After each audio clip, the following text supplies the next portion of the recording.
My name is Leah, 32 years old, living in the suburbs of Seattle. For 3.5 years of dating Ethan, I never once imagined that the most devastating moment of my life would arrive on my 33rd birthday, inside my own apartment, surrounded by people I believed were my friends.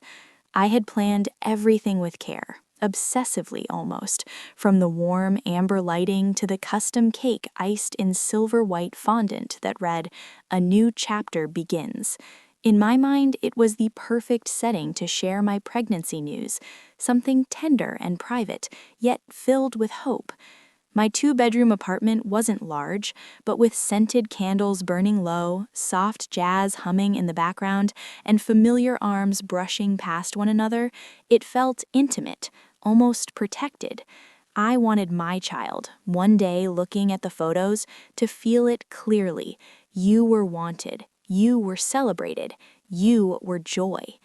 We invited about 15 people, only those who mattered. My best friend, Naomi, our married neighbors from down the hall, a few coworkers, and even Camila, the girl Ethan always described as harmless. Ethan volunteered to pick up the cake. It took him nearly 3 hours. I texted twice. His replies were short and dismissive. Traffic. I don't know why I accepted that explanation so easily. By 7 p.m., nearly everyone had arrived.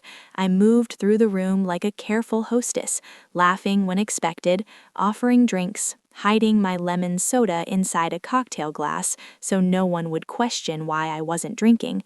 Naomi caught my eye more than once. She knew. I had told her a week earlier, the two of us sitting in my car while rain hammered the windshield, the kind of storm that makes confessions feel heavier and truer. She gave me a subtle smile that night, a look that said, "Wait, let it be your moment." At exactly 9 p.m., Ethan tapped his glass and asked for everyone's attention. He stood in the middle of the living room wearing that familiar polished smile, the one that always made strangers trust him. "Today is a special day," he said, his voice smooth, his eyes locking onto mine, "because I have something to give Leah, the woman who's been through so much with me." My heart slammed against my ribs. For one reckless second, I wondered if he was about to propose. We had never seriously talked about marriage, and I wasn't ready for that conversation, pregnancy or not. I glanced at Naomi. Her eyes were wide, her fingers clenched tightly around her wine glass. Ethan stepped closer and handed me a small box wrapped in silver paper with a navy ribbon. My hands shook as I took it, forcing a nervous smile while the room fell into a hush. A few people lifted their phones, ready to record. My pulse roared in my ears. I opened the lid. There was no ring, just a folded piece of paper.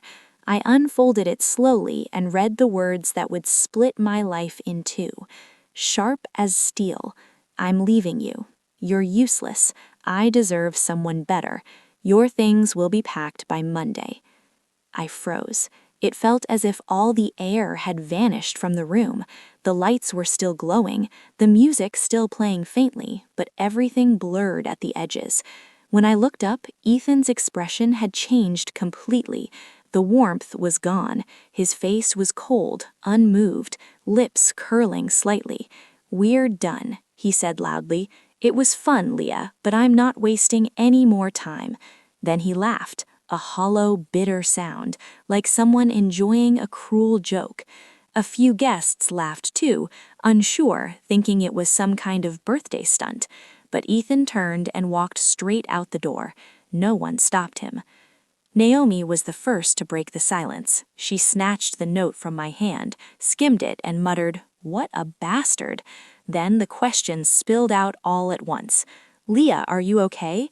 Is he serious? Oh my God, is this real?"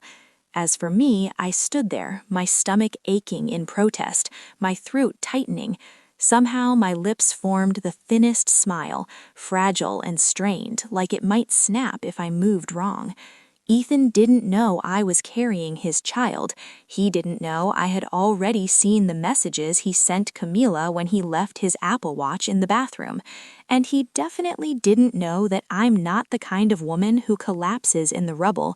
I'm the kind who stays calm and figures out what comes next. I didn't sleep that night. Naomi laid out a thin mattress on the living room floor and said she'd stay. She didn't push questions or offer empty comfort. She quietly cleaned up the broken glass, packed away untouched cupcakes, and left me alone at the dining table, where the silver box still sat like a relic from a funeral. Around 3 a.m., the apartment dark and silent, I sat there clutching my phone. I didn't open social media, I didn't call my mother, I didn't message anyone. Instead, I opened my photo folder and scrolled through screenshots, the ones Ethan never knew I had. 2 weeks earlier, I had gone into his desk looking for a stamp to send thank you notes to my OBGYN. Instead, I found an unsealed envelope. Inside was a Capital One credit card statement I'd never seen. The first page stopped me cold. Four Seasons Resort, Maui, $847.75. Dinner for two, oceanfront suite, $1,320, one night.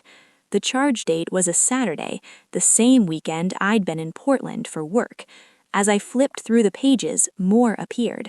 A jewelry store, a boutique flower shop in Bellevue, 3 Uber charges from our apartment to a luxury condo near Lake Washington, and then there was Camila, my college best friend, the girl who had stood beside me during my worst post-graduation years, the one I never imagined would disappear silently from my birthday party without a hug or goodbye. She arrived early that night wearing the purple silk dress I'd gifted her last year, still bubbly, still chatty, but her eyes never quite met mine. Around 8:30, she took a call in the kitchen. When she returned, her face was pale. "I'm sorry," she said. "Something urgent came up." Then she left. Sitting there in the quiet hours of the night, I could still see her avoiding gaze. I remembered the message I'd glimpsed on Ethan's Apple Watch. "Are you sure she doesn't know?" from a contact saved as C, followed by a gray heart. I pretended not to notice then. Now it all fit together with painful clarity. I stood, pulled a slim notebook from the drawer, and wrote across the first page, Plan. Phase 1, Collect. I reviewed every screenshot, receipt, text, and statement. Then I created a new Gmail account under a neutral name and sent everything there, building a safe archive out of reach. Finally, I opened Camila's Facebook. A photo from 2 weeks ago, a bar in Capitol Hill. In the mirror behind her, I caught the reflection of a man in a gray Kenneth Cole coat, the same one Ethan wore on our Palm Springs trip. I didn't need anything else. The next morning, at 8 a.m., I called a locksmith. He arrived on time, replaced the front door lock, checked the balcony, and suggested a camera. I paid with my own credit card. I had closed our joint account the night before, quietly, while Naomi slept on the couch. Then came legal advice. I booked an emergency Zoom call with Dana, a lawyer Naomi recommended. She was direct, efficient, and unflinching. By the end, I had a checklist pinned to my fridge. Close accounts, separate assets, protect yourself, protect the baby. Ethan texted later that day. He wanted to come by Friday for his things. I replied with one word, no. When he pushed, I told him he'd get his belongings with witnesses present. Friday afternoon, as his Audi pulled in, Naomi opened the door. Trent and my cousin Lena stood behind her. Ethan said nothing as he collected 3 boxes and a suitcase. When the door closed behind him, the apartment felt quiet, but no longer heavy. Saturday night, he came back drunk, pounding on the door, shouting my name, begging to talk about the baby. I stayed inside, hand gripping the counter, saying nothing. Later, my phone buzzed. An apology, a request, a meeting. Sunday morning, 9 a.m., Black Pine Cafe. I agreed. At 10 minutes to 9, I walked into Black Pine Cafe near the West Seattle Ferry Terminal. I chose a table by the window where soft morning light filtered through the blinds, warming the space. In my hand was a brown envelope holding medical records, a 3-month ultrasound, and a draft parenting agreement prepared by Dana. Ethan arrived on time.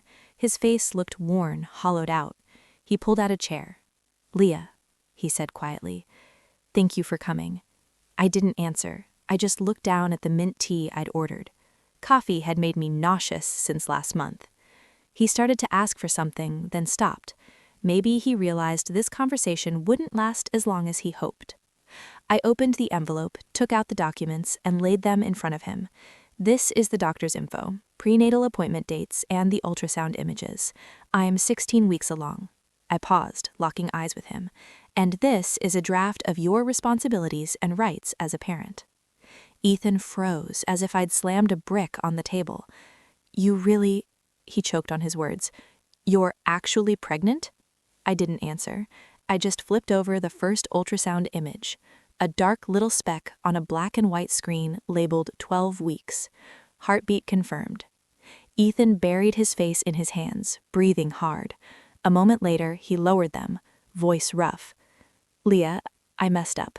I know you don't have to say it, but please let me try. Not to get back together, just to make it right. I want to be there."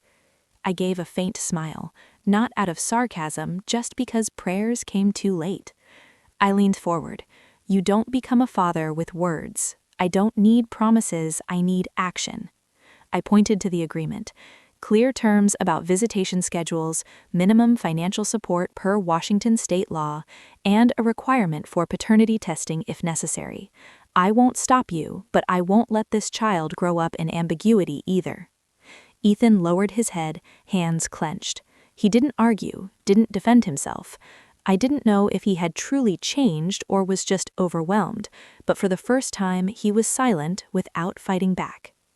"I need to read this carefully. I might have a lawyer review it too, but I'll sign it."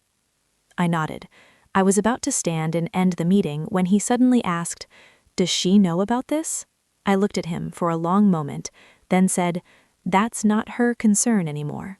Ethan leaned back, exhaling like he'd just taken another hit to what little ego remained. I stood, picking up my purse.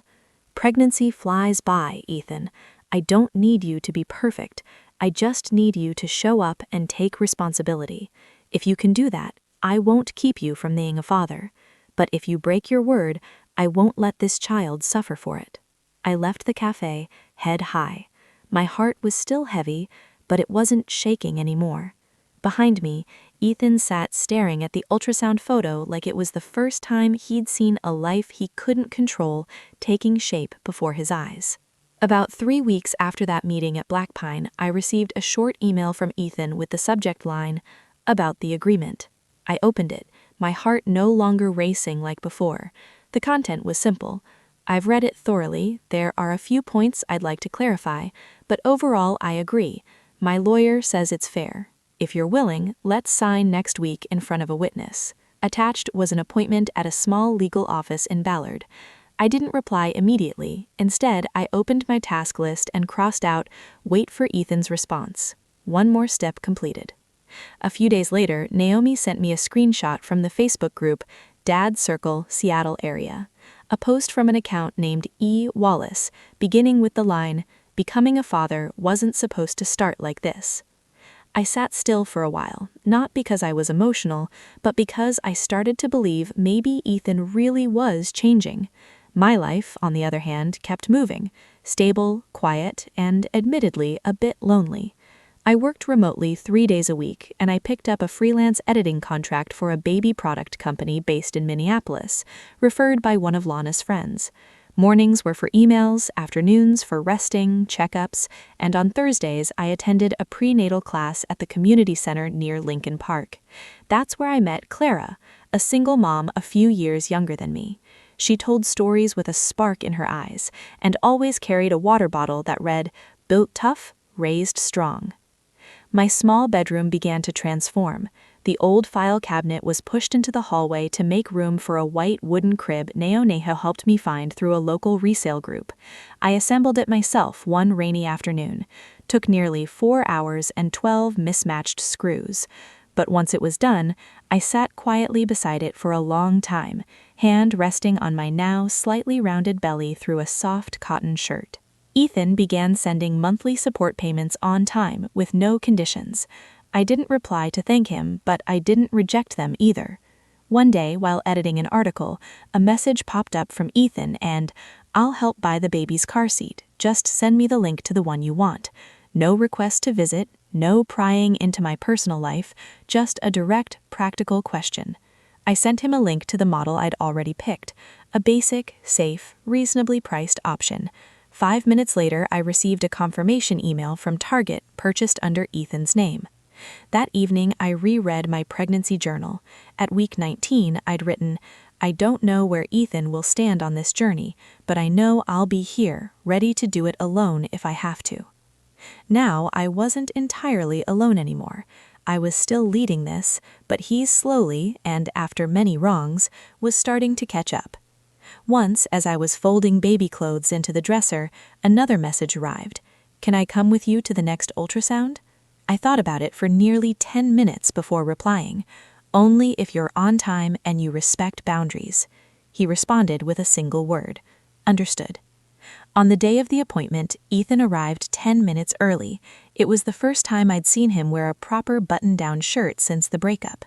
In the ultrasound room, he sat silently, eyes glued to the screen.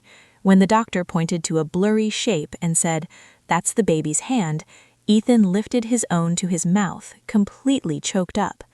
I said nothing, but I heard the sound of our baby's heartbeat echoing in a room where at last we were both truly listening, quiet, focused, present.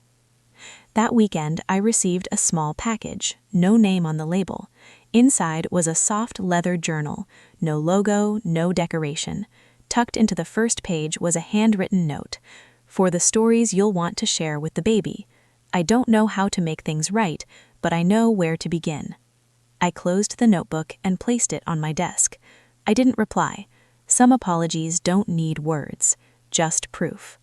I didn't expect to see Maria again so soon, but life has a way of arranging confrontations no one plans. That Friday afternoon, I went to the Target near West Seattle's town center to pick up a few things for the nursery. At 22 weeks pregnant, my legs were beginning to ache after walking, but at least my spirits were steady. I was fumbling around the diaper aisle when I heard a familiar voice behind me. "Leon." I turned. Maria, standing less than a meter away, holding a shopping basket.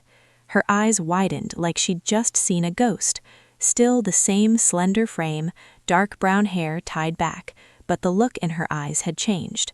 No trace of the soft arrogance from my birthday night, just tension and quiet guilt. I nodded slightly, keeping my tone even. "Hey," I said, "long time no see." She paused, then glanced at my belly. A flicker of surprise, but not shock. "I heard," Maria said softly. "Leah, I know I don't have the right to say anything, but I'm sorry for everything." She swallowed, her eyes a little red. "I didn't know you and Ethan were still together when we started. He said you two were only living together because of the lease, that you were distant, didn't care anymore, and that he felt trapped." I didn't respond. There was nothing left to confirm. "When I found out the truth," she continued, "I walked away, but it was too late. That relationship, it was never healthy, and I lost a lot." She hesitated, then added something that made me pause. "Ethan got let go from his job 2 weeks ago." I frowned. "Why?" "I'm not sure," Maria said. "I just heard he misused a company advance. Maybe not bad enough to be sued, but they didn't want someone like that around during layoffs." I exhaled slowly. No matter how well Ethan could manage his business, financial reality had a way of exposing the truth. "You should know," Maria continued, her voice nearly a whisper. "He's not who he pretended to be, and you deserve the truth, even if it came late." I stayed silent for a moment. Then finally, I said gently but firmly, "Maria, I don't hate you. I used to, but then I realized you were just another person manipulated, just like me." Maria's eyes welled up, but she didn't cry. She nodded. "I won't bother you again. I just wanted you to know I've learned my lesson." I glanced down at her cart. Inside were a bottle of lotion, a pack of tissues, and an XL men's hoodie. No need to ask who was staying in her old apartment now. Quietly, I said, "I hope you know the way out before it locks behind you." Maria gave a sad smile and didn't respond. She turned and walked away, her figure strangely subdued. No longer the woman who once held a wine glass at my party, looking me in the eye while playing the role of guest. Now she was just a remnant of a war someone else started. That night, I sat down to go over my finances again. If Ethan had truly lost his job, his monthly support might be at risk, but thankfully I had backup plans. My personal savings were intact, and I'd just signed a new 3-month contract with a company in Minneapolis, enough to cover all essential costs until the baby arrived. I didn't plan to tell Ethan about running into Maria. If he'd really changed, he'd tell me himself. If not, I'd learned to stop waiting for warnings. I sat down and opened the leather notebook Ethan had once sent me. The first page was still blank. I wrote the opening line slowly and with purpose. "My child, the world may not be perfect, but I will never let you grow up in the shadows of lies." I gave birth to Avery on a late autumn afternoon when the maple trees along the road to Highline Hospital were ablaze in red. 32 hours, that's how long I was in labor, soaked in sweat, gripping the bed rail, feeling like my body was splitting in half. I used to think I was strong, but no podcast, no prenatal class could have prepared me for that feeling. Agonizing, sacred, and utterly overwhelming. Naomi was by my side the entire time. She was the one rubbing my back, swapping cold towels, whispering in my ear when I was ready to give up. He arrived when I was nearly 10 centimeters. He brought a massive teddy bear and a bag of orange juice. I don't know what kind of resort he thought I was staying at, but at least he showed up. He sat quietly in the corner of the room, saying nothing. Each time I screamed through a contraction, he just clenched his fists, trying to make up for it in silence. And when Avery finally cried, her first sharp wail echoing through the room, I turned my head to look at Ethan. He cried, not loudly, not dramatically, just silent tears streaming down his face, red-eyed, lips pressed tight. It was the first moment in months that I believed him. The nurse placed Avery on my chest. Her skin was soft and warm, eyes closed, mouth puckered as she learned to breathe. I didn't say a word. I couldn't. My heart felt like it was going to burst, but my mind was blank. Avery, mine. The first week postpartum was chaotic. My breasts ached as my milk came in, and I was beyond exhausted from sleep deprivation. But what kept me from breaking down was Naomi's steady presence. She showed up every morning with decaf coffee and that patient smile. She helped with diaper changes, washed bottles, rocked Avery to sleep while I stole 5 minutes of rest. Whenever I broke down or muttered that I was a terrible mom, Naomi would say, "You're doing better than you think." Ethan visited 3 times a week, just like we agreed. Sometimes he brought diapers, sometimes tiny baby outfits. One time it was a bottle of organic baby shampoo. I'd only mentioned it once in class, and I was surprised he remembered. But I reminded myself, this wasn't the time to reassess the man who once left me. It was time to draw a firm line. He didn't stay long. He played with Avery, asked a few questions, and left. Occasionally, I'd catch him glancing around the apartment, the place he once called home, at the white crib, the burp cloths drying on the balcony, and his eyes darkened. Regret, maybe, or simply the realization that something had changed forever. By the end of the month, I got word that Ethan had found a new job at a distribution center in Kent. Not an office gig like before, but in his message he wrote, "More stable, not great pay, but enough to stay on track with support." I replied with 3 words, "Good for you." It wasn't encouragement, not sarcasm, just a fact. I needed Ethan to grow up, not so I could forgive him, but so Avery wouldn't grow up with a part-time dad. One morning, while folding clothes, I found the giant teddy bear Ethan had brought to the hospital. It took up half the armchair and was completely useless, but Avery loved to nap against its belly whenever I needed a moment to clean bottles. I didn't throw it away because even if it symbolized a messy beginning, it was part of the story I would someday tell my child. When Avery turned 1 month old, Ethan and I brought her to the doctor together. We sat on opposite sides of the waiting room. He didn't touch me, I didn't speak first, but when Avery was weighed, measured, got her shots, and started crying, Ethan reached out first, held her gently, patted her back, and softly whispered, "It's okay, sweetheart. Daddy's here now." I stood nearby, not interrupting, watching the two of them. I felt my heart ease, not because I loved him again, but because I believed I had made the right choices, keeping the baby, keeping my autonomy, and keeping a chance to become a mother in the light, not in conflict. I saw Eli again right when Avery turned 2 months old. He was still the familiar delivery guy from the local grocery store, the one who used to carry in packs of bottled water when I was hugely pregnant and hadn't yet learned to accept help without guilt. This time he showed up on a Saturday morning, just as I had Avery strapped to my chest, trying to lull her to sleep with soft piano music playing from my phone. Eli smiled when he saw me opening the door with one hand, the other still holding an unwashed baby bottle. "Looks like it's a busy day," he joked. I sighed, a little embarrassed. Honestly, every day is like this. He didn't come in, just set the grocery bags down on the porch. Then, after a brief pause, he pulled a small card from his jacket. "Happy 2-month birthday to the little one. I didn't know what to get for a newborn, so here's a gift card to a toy store. Hope she finds something she likes later." I looked up, surprised. It had been a while since someone remembered one of my baby's milestones, not out of obligation, but out of care.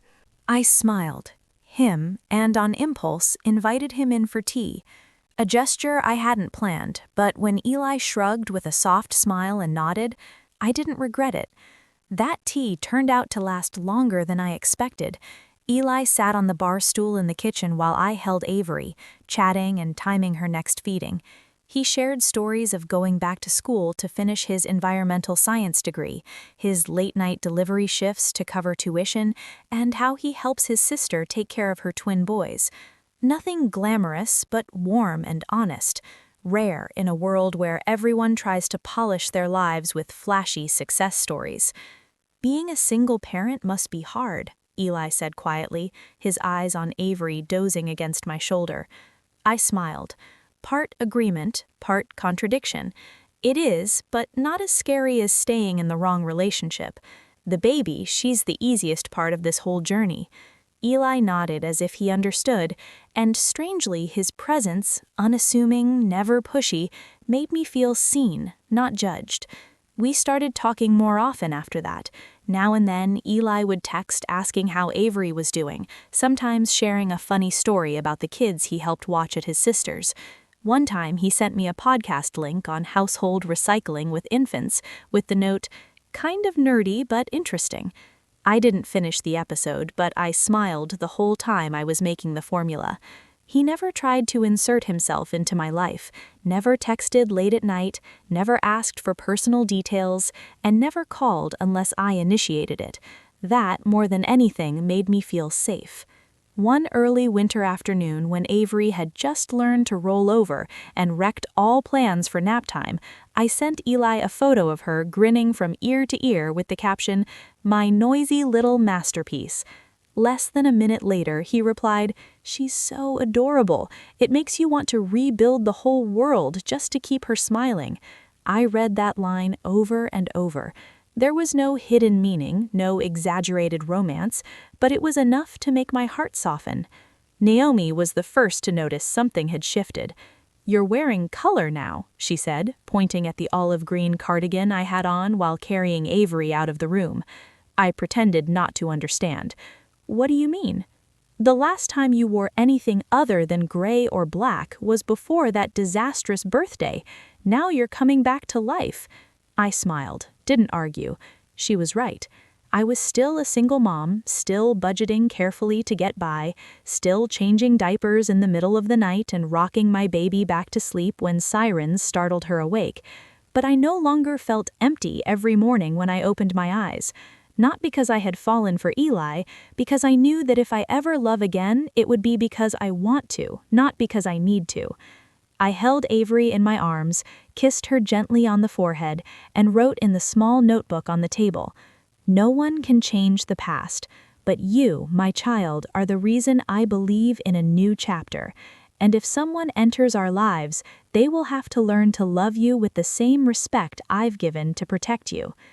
1 year after the day everything collapsed, I threw another birthday gathering.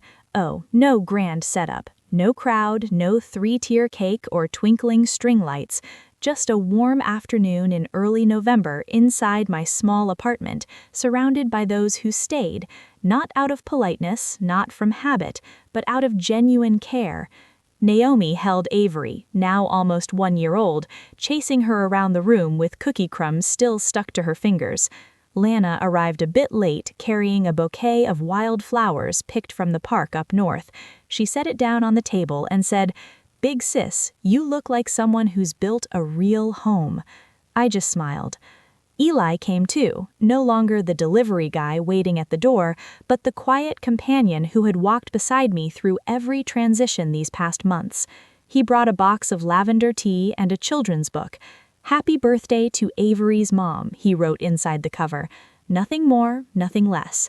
We didn't label our relationship. I didn't need to, he didn't push. Between two grown-ups who had each stumbled, sometimes silence is the deepest form of respect. While everyone was preparing tea, the doorbell rang for the 4th time that day. It was Ethan. I wasn't surprised. He had texted earlier saying he wanted to stop by to wish me a happy birthday and, if allowed, leave a small gift for Avery. I opened the door. He wore the same gray coat he had on when he took me to the hospital last year, his hair neatly trimmed and no longer carrying that lost look he had the first time we met again after the breakup. "Hi, Leah," he said, holding a small box tied with a simple ribbon. "Just a few minutes." I nodded and stepped aside to let him in. Avery saw him and squealed. Children don't remember who hurt whom, they only remember who once flew them around like airplanes. Ethan smiled, bent down to kiss her forehead, then turned to me and handed over the box. "I know nothing can change the past," he said slowly, "but I hope this gift shows a bit of growth." I opened the box. Inside was a slender silver bracelet, its charm set with a small emerald, Avery's birthstone. On the back, engraved, "New Light, AVYW." I looked at him. No tears, no need for forgiveness, just a gentle look, enough for both of us to understand. I had forgiven myself first. He left afterward. He didn't linger, didn't intrude on a space that no longer belonged to him, and I knew that was the bright way for him to show up. Now, that night, after everyone left and the apartment was quiet, I sat back at the table and slipped the bracelet on my wrist, not to hold on to the past, but to remind myself that I had moved beyond it. I looked around. Avery sleeping soundly in her crib, bottle placed nearby, the soft nursery lamp casting a warm glow over the sage green walls I had painted myself at 7 months pregnant. The bookshelf had a few new titles. My laptop was still open to a freelance contract for next month, and on the kitchen counter sat a half-finished cup of lavender tea. I was no longer the woman holding a breakup note in hand, frozen in place at her own birthday party. I was a single mother, a woman who had learned to love herself before entrusting anyone else again, someone who knew that being broken didn't make you smaller, it teaches you how to choose yourself again. I opened the notebook and wrote the final line of the day. Sometimes the worst thing that ever happened becomes the perfect excuse to grow into the best version of yourself, not for anyone else, but because you deserve it. I closed the notebook, turned off the lights, and held Avery in my arms. Leah's story is a powerful reminder that sometimes the most painful falls open the door to true freedom and self-worth. Betrayed, humiliated, and abandoned, she didn't crumble. Instead, she stood tall, raised her child alone, took control of her finances, and rebuilt her life from the ground up. Amid heartbreak, Leah didn't choose revenge, she chose growth. Her journey proves that women aren't weak when they let go, they're at their strongest when they know they deserve better. What do you think about Leah's journey? What would you do if you were in her shoes? Share your thoughts below, and don't forget to follow the channel to discover more heartfelt, true-to-life stories about love, family, and resilience.